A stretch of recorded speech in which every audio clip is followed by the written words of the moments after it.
It became a plan. It became a blueprint, an outline anyway. Um, at that time, fifth grade, 11 years old, the autobiography, the last page, what do you want to be, said actor, comedian, announcer, disc jockey, impersonator. See, I didn't know what actor was the first one.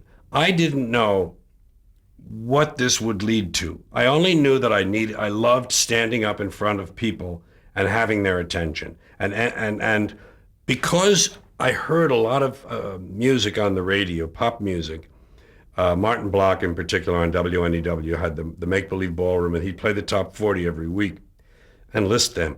And I thought to myself, gee, I know music. I know my popular music, and I know how to talk. And maybe being on the radio would be a good way to start, because there's nobody there to not like you. If they don't like you, they have to write a letter or call in. You don't get this. I didn't use these terms, but the idea was you don't get rejected immediately. There's distance between you and the audience. I didn't know that per se, but that was the feeling I had. Now, what I called it was becoming an actor, because Danny Kaye was in the movies, and technically he was an actor.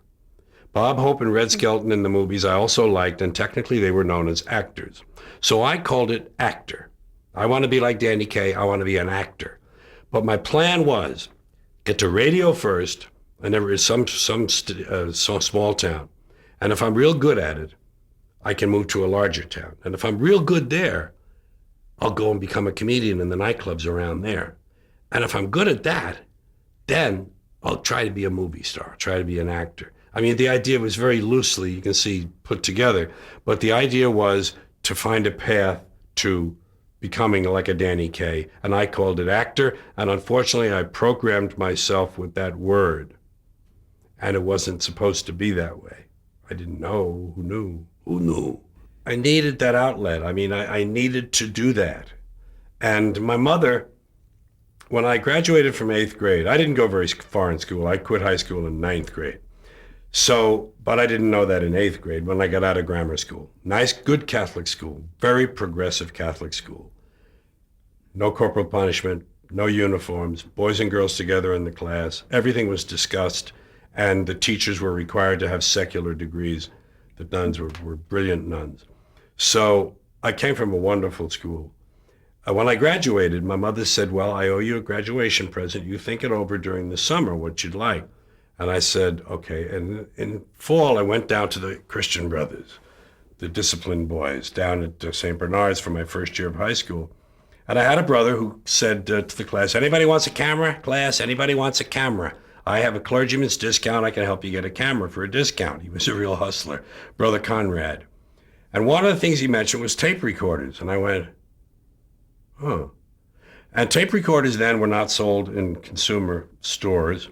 They were as big as a Buick. And they were sold upstairs in showrooms. And there were buyers and so forth came in and looked at the goods and saw them all on display. I went to one of those and I found this no, not Ampex. This was a Webcore.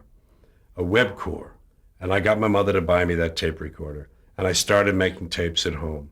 And I'd make believe I was an interviewer. I'd make believe I was a newscaster. I'd put a record on the phonograph and hold the microphone over. I'd play the Dragnet theme. Dun, dun, dun, dun.